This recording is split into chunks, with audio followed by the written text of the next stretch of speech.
Hello everybody. आज मैं function chapter का वीडियो लेकर करके आपके पास आया हूँ। चलिए ज़्यादा बातें ना करते हुए आज मैं आपको फंक्शन के बारे में बता रहा हूँ कि फंक्शन क्या होता है।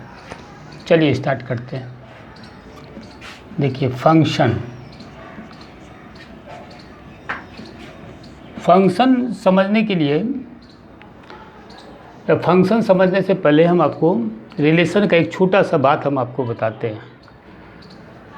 तो सपोज कीजिए एक सेट कंसीडर करते हैं, late A equal to 1 2 3 4 5।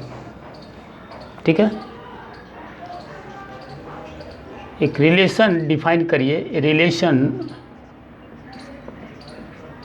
Are on A defined by y equal to x plus 1। Defined by y equal to x plus 1। अब पुट करिए, when x equal to 1 imply that y equal to 2, x equal to 2, y equal to 3, x equal to 3, y equal to 4, x equal to 4, y equal to 5, x equal to 5, y equal to 6। देखिए x का value हमने रखा तो y का value, इसका corresponding y का value कितना निकला?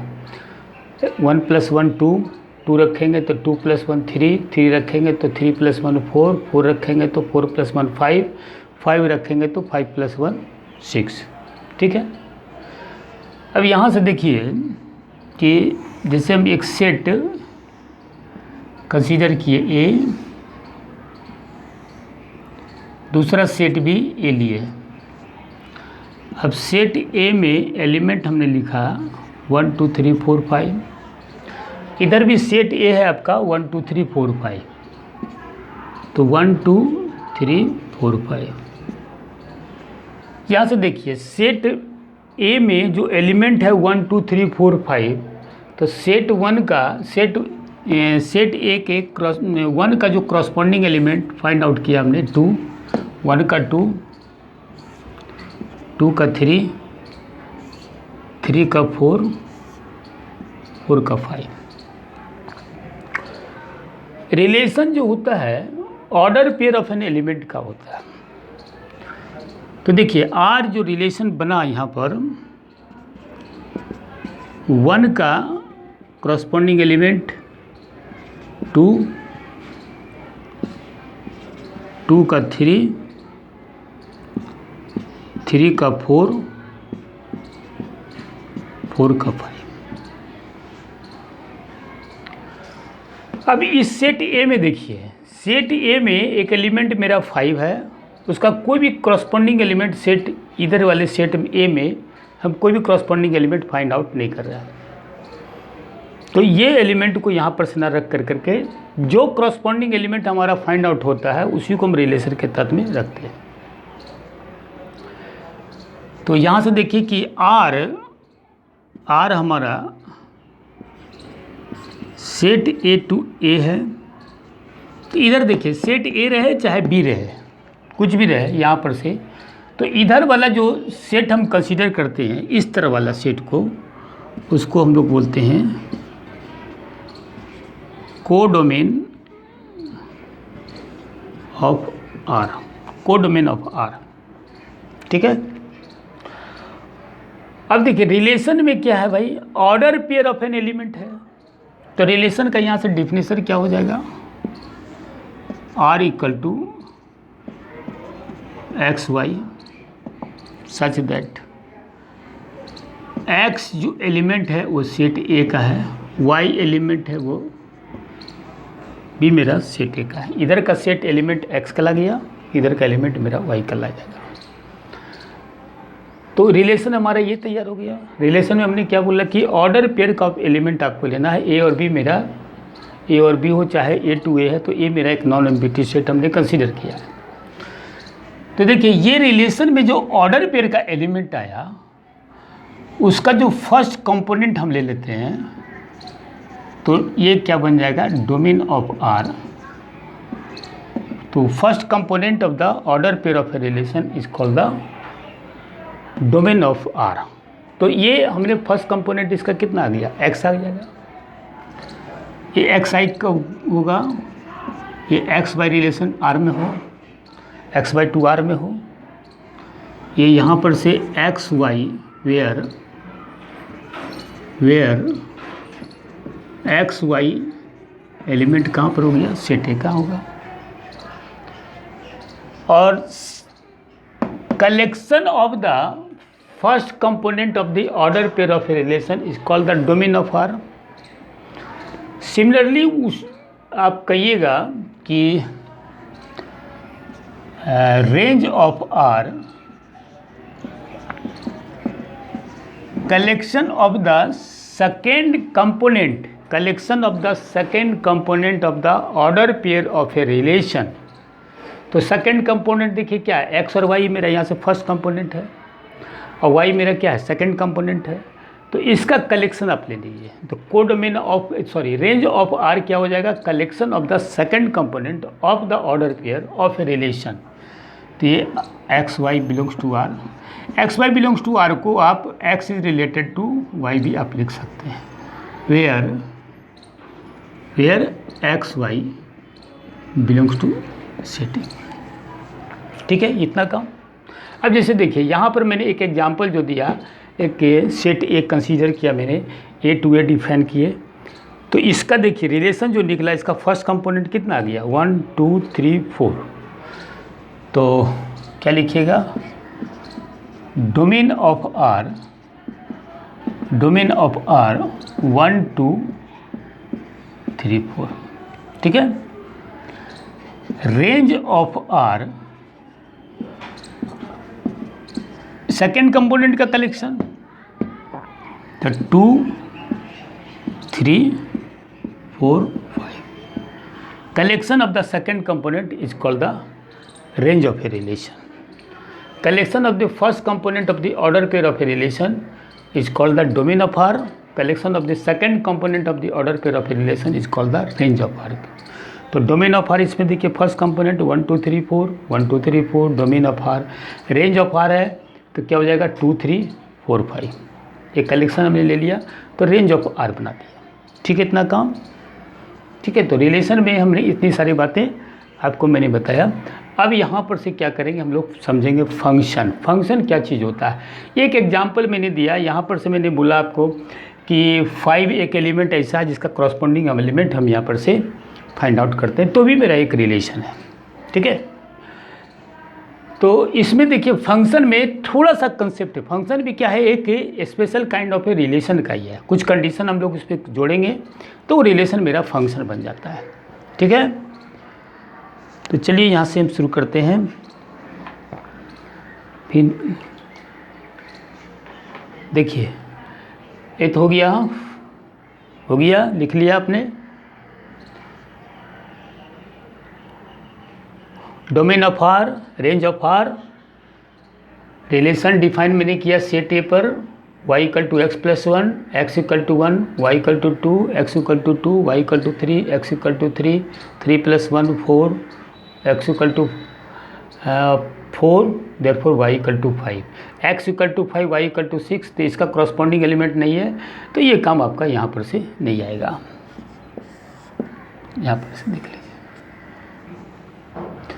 चलिए मिटा देते हैं। अब देखिए फंक्शन क्या होता है। ठीक है, मेन बातें समझाना था हमको फंक्शन। तो एक एग्जांपल में मैंने एलिमेंट मेरा छूट गया तो एक रिलेशन मैंने बोला। अब इसमें फंक्शन में क्या होता है कि रिलेशन एलिमेंट को हम लोग सेट ए में जो कंसीडर करेंगे वो छूटना नहीं चाहिए। तो डिफिनेशन देखिए इसका पहले क्या है, डिफिनेशन फंक्शन का।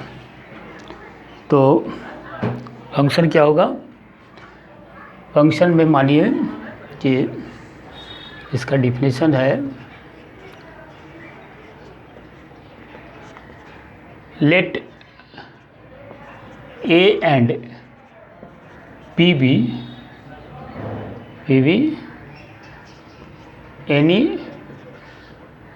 two non empty sets. Non empty sets relation में आप एम्प्टी मानिएगा, जैसे किसी सेट को ए, जैसे रिलेशन हमने मान लिया कि ए टू बी मेरा डिफाइन है, आइदर ए और B 0 or equal to 0, either A और बी इक्वल टू 5, तो therefore are equal to 5।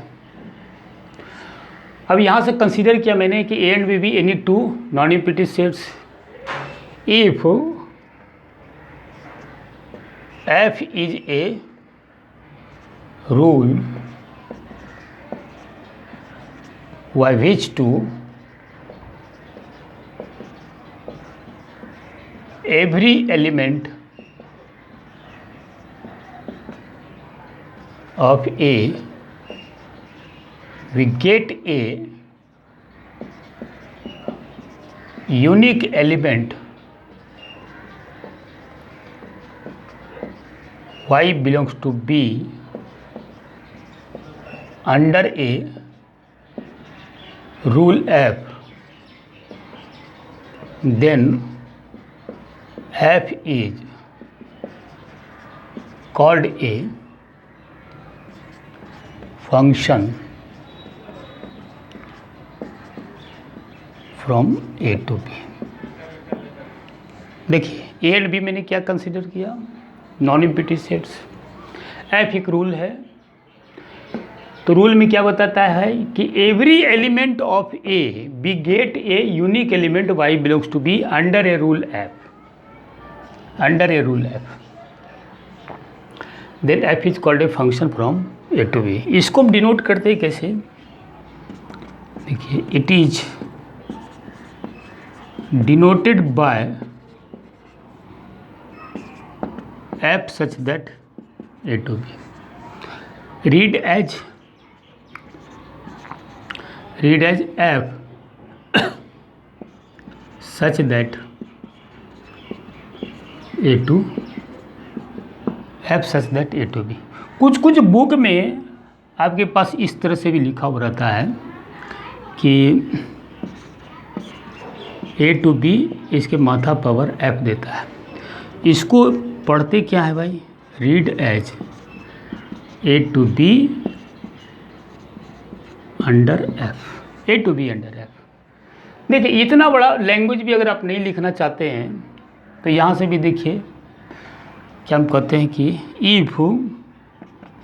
If for all, ये सिंबल को हम लोग पढ़ते क्या है, for all, if for all X belongs to A, ये सिंबल का क्या नाम हो जाएगा, बिलोंग्स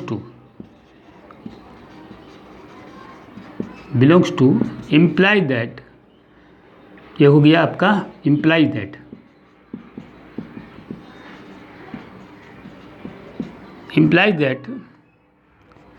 देयर एग्जिस्ट, इसको पढ़िए, there exist a unique element y belongs to B under F, then F is called a function from A to B। इसमें मैंने क्या लिखा, if for all x belongs to A imply that there exist a unique element y belongs to B under F या under a rule F, then F is called a function from A to B। तो A और B क्या चाहिए हमने कंसिडर किया भाई, let A and B be any two non empty sets and B be any two non-empty sets if for all x belongs to A imply that there exist a unique element y belongs to b under f, then f is called a function from a to b। ठीक है बात। अब इसको देखिए, कुछ example से आपको बात समझाते हैं कि ये फंक्शन एक्चुअली है क्या चीज़। देखिए, ये एग्जाम्पल हो गया। जैसे मान लीजिए एग्जाम्पल है, एक सेट कंसीडर किए, ये एक सेट यहाँ से मैंने कंसीडर किया B, A और B, और सेट A में एलिमेंट ले लीजिए 1 2 3, सेट B में A B C D, ABCD।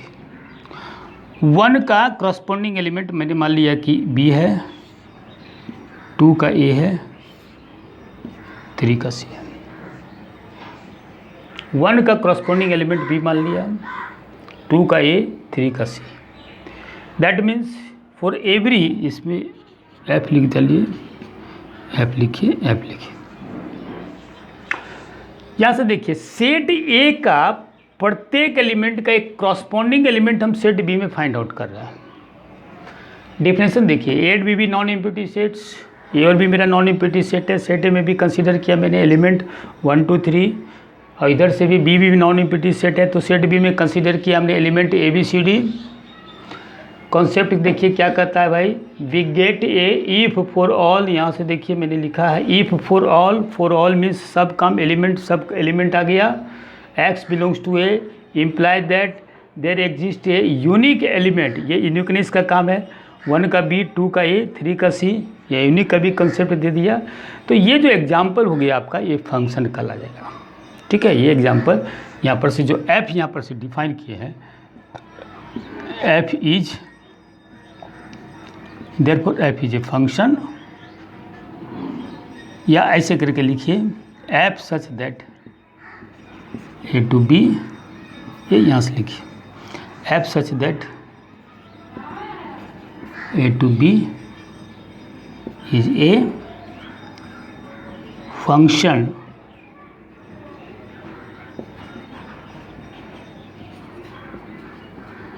From A to B, function from A to B. ठीक है बात। नेक्स्ट एग्जाम्पल हम आपको देते हैं।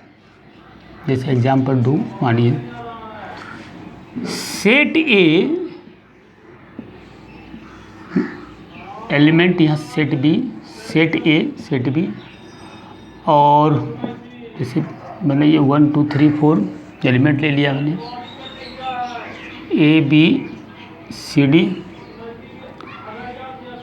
जैसे 1 का B, 2 का एक क्रॉसपोंडिंग एलिमेंट और 3 का C। ठीक है।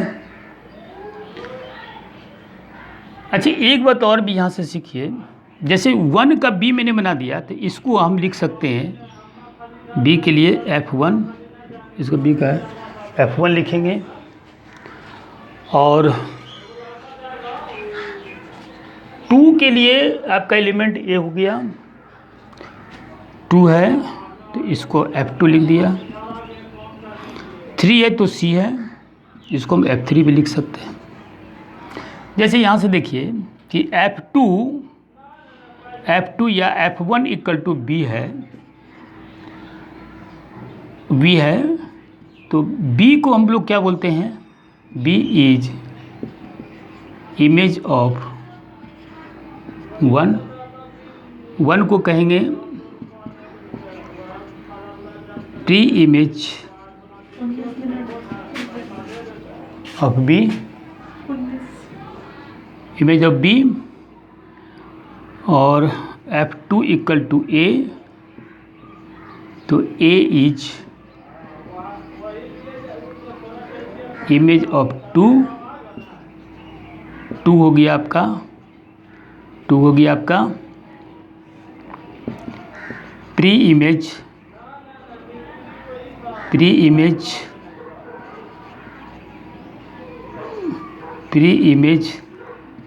ऑफ A, और F3 C है, तो C हो जाएगा आपका इमेज ऑफ 3